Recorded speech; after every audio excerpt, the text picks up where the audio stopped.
Subscribe करें और bell दबाएं ताकि कोई खबर रह न जाए। अब बात होगी तहरीक इंसाफ के मुनहरिफ रुकन ओन चौधरी के इल्जामात की और इसके साथ सुप्रीम कोर्ट में सुमोटो केस की समाअत। पंजाब में वजीर आला कौन रहेगा और क्या तहरीक इंसाफ और इमरान खान के खिलाफ ताकत के इस्तेमाल की तैयारी हो रही है, इन सब पे बात करने के लिए मेरे साथ मौजूद हैं साबिक वजीर इत्तलात पंजाब, सीनियर रहनुमा तहरीक इंसाफ फयाजुल हसन चौहान साहब। चौहान साहब, बहुत शुक्रिया वक्त देने के लिए। सबसे पहले मैं बात करना चाहूँगी पंजाब की सियासत की।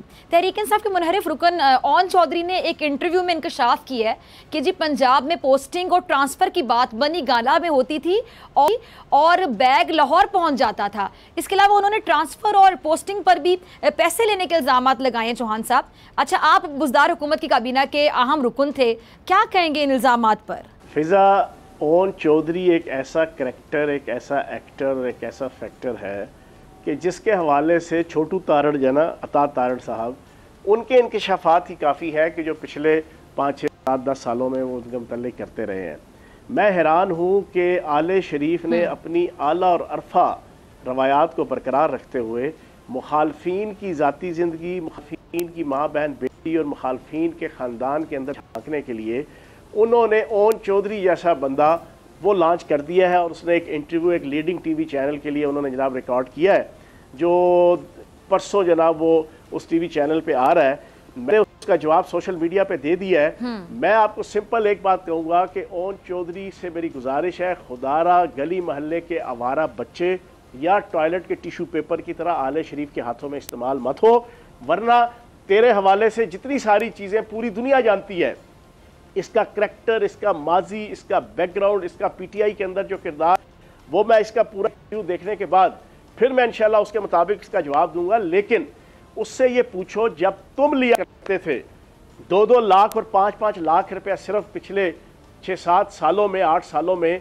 इमरान खान साहब के साथ फ़ोटो खिंचवाने के लिए या इमरान खान साहब के साथ 1 मिनट की मीटिंग के लिए, पूरे पाकिस्तान के अंदर एक नहीं, डॉक्टर फिजा, मैं आपके प्रोग्राम के अंदर पूरे एतमाद के साथ बता रहा हूँ, हज़ारों लोग ऐसे इफेक्टिव मौजूद है पीटीआई के कि जिनसे ये लाख लाख, 2-2 लाख, 5-5 लाख रुपया सिर्फ लिया करता था कि सिर्फ और सिर्फ इमरान खान साहब के साथ फ़ोटो खिंचवाने के लिए।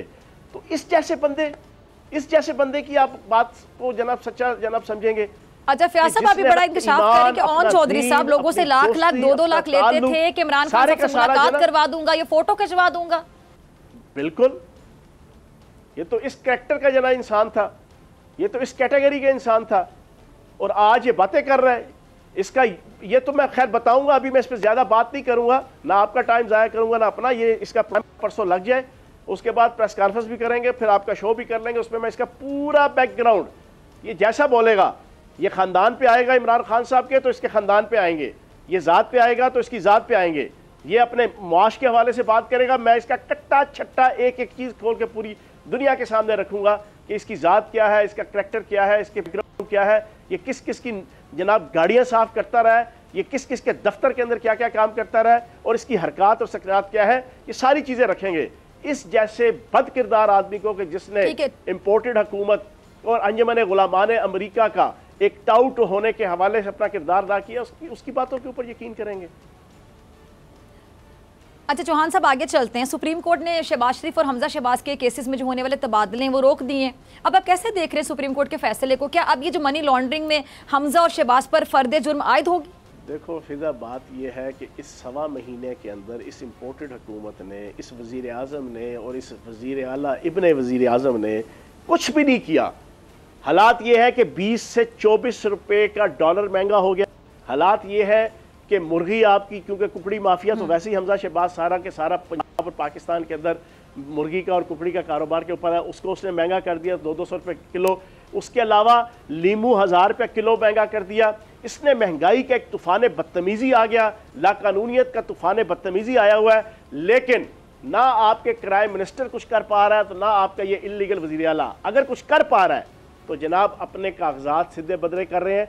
अपने हाई प्रोफाइल के जितने केसेस हैं उनके कागजात सीधे कर रहे हैं, उनको डिफ्यूज़ करने के लिए नैब के अंदर, अदालतों के अंदर केसेस वापस लेने के हवाले से सारे मामलात इस राना सनाउल्लाह की क़यादत के अंदर वज़ीर दाखिला, ये सारे प्रोसेस पे लगे हुए थे। एक जज ने इसका नोटिस लिया, उसने चीफ जस्टिस को एतमाद में लिया, सो मोटो एक्शन हुआ, पाबंदी लगा दी गई कि जनाब मुल्क चलाना है, अपनी करप्शन के खिलाफ केसेस नहीं बचाने। मुल्क संभालना आपने, अपने खिलाफ मनी लॉन्ड्रिंग के केसेस को जो है वो क्लियर नहीं करवाना है। लेकिन बदकिस्मती ये है कि जब आप बागड़ बिल्ले के कोई जिम्मेदारी लगा देंगे दूध की रखवाली पे, तो वो क्या करेगा? वो यही करेगा जो ये दोनों बाप बेटा और पूरी नून लीग और आले शरीफ लगी हुई थी। लेकिन मैं सुप्रीम कोर्ट को इस हवाले से प्लस पॉइंट दूंगा कि उन्होंने बरवक्त नोटिस लेके इनको रोक दिया है। लेकिन मैं ये समझता हूं कि इस पूरे क्राइसिस का एक ही हल है कि फौरी तौर पर इलेक्शन कराया जाए। ज़र मुबादला के ज़खायर फिनिश हो चुके हैं, डॉलर की कीमत हर रोज 3-4 पे बढ़ रही है, इनके बस की गेम नहीं है। ये इस वक्त दुबई के अंदर लगे मुज़ाकरात करने IMF से, लेकिन IMF ऐसे क्राइम मिनिस्टर और ऐसी हुकूमत जिसके 80% मिनिस्टर करप्ट और क्रिमिनल हैं, उनको वो 88 करोड़ डॉलर का बेल आउट पैकेज देने को तैयार नहीं है। तो मेरी उम्मीद है कि अगले 2 से 3 दिन के अंदर ये खुद असेंबलियां डिसॉल्व करने का ऐलान करेंगे। ठीक है जी। अच्छा, हमजा शहबाज हंगामा आराई और मारधाड़ के बाद बड़ी मुश्किल से वज़ीर आला बने हैं फयाज, और अब ये वज़ीर आला पंजाब इलेक्शन कलअदम करार देने की दरख्वास्त समाअत के लिए मुकर्रर हो गई है, तो आप लोग क्यों हमजा शहबाज के पीछे पड़ गए हैं? उन्होंने वादा किया था वो आटा चीनी सब सस्ती कर देंगे। अच्छा, वैसे कितनी दिलचस्प बात है कि डॉक्टर अहमद लियाकत की शादी ज़्यादा अरसा जनाब इस इल्लीगल वज़ीर आला की वज़ारत आला हमजा शहबाज की नहीं हो सकी। उसकी जनाब शादी ज़्यादा अरसा चल गई, ये ज़्यादा अरसा नहीं चली। वजह यह है कि शाख नाजिक पे जो आशियाना बनेगा ना पायदार होगा। मसला ये है, अब सुप्रीम कोर्ट के फैसले के बाद कल जब आपका इलेक्शन कमीशन का फैसला आना है और वो 100% जनाब इन्होंने डिसीट होना है, क्योंकि ओपन एंड शट केस है, 26 बंदों ने वोट डाला है, और उसके बाद वो फैसला आ गया कि इनके वोट इंक्लूड नहीं होंगे। इनके वोट जब इंक्लूड नहीं होंगे तो ये तो इस वक्त वज़ीर आला ही नहीं है।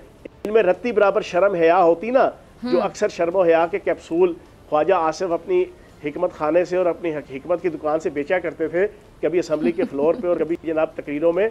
तो अगर वहाँ से कुछ कैप्सूल शर्म हया के आपके हमजा शहबाज ने लिए होते और कुछ खाए होते तो उन्हें उस वक्त फ़ौरन रिज़ाइन परसों कर देना चाहिए था। लेकिन हादसे से बड़ा सानहा ये हुआ, लोग ठहरे नहीं हादसा देकर। साहब बहादुर आज प्रेस कॉन्फ्रेंस करके इमरान खान साहब को और PTI को आइन और कानून की प्रोफेसरी कर रहे थे। वो आइन और कानून के प्रोफेसर बने हुए थे, वो आइन और कानून की जनाब तलकीन दे रहे थे।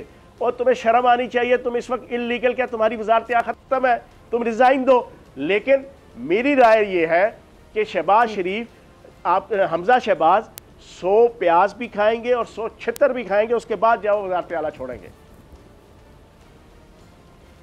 ठीक है। अच्छा, तहरीक इंसाफ के कुछ रहनुमाओं ने खदशा जाहिर किया चौहान साहब के जी इमरान खान के खिलाफ ताकत के इस्तेमाल की तजावीज़ दी जा रही हैं और शायद गिरफ्तार भी किया जाए, क्या ऐसी कोई इतलात हैं? और अगर ऐसा होता है तो फिर तहरीक इंसाफ की क्या स्ट्रैटेजी होगी, इस पर क्या हिकमत अमली होगी आप लोगों की?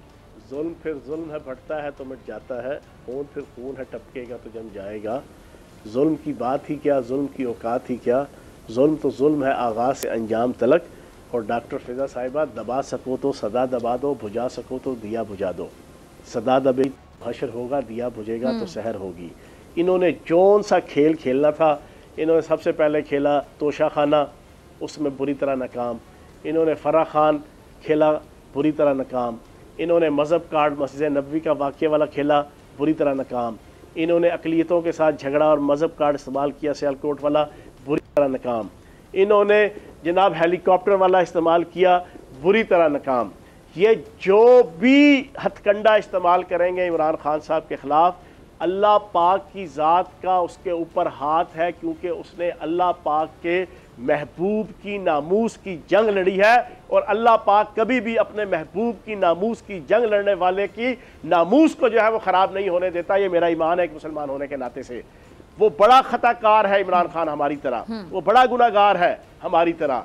उसको हम ना तो अल्लाह का वली मानते हैं, ना गौस मानते हैं, ना कुतुब मानते हैं, ना कलंदर मानते हैं, ना आलम दीन मानते हैं, ना उसको बड़ा मुत्तकी और परहेजगार मानते हैं, ना उसको हम कोई बड़ा सच्चा किस्म का बाअमल मुसलमान मानते हैं। सुन लें, बड़ी रियलिस्टिक बात कर रहा हूँ।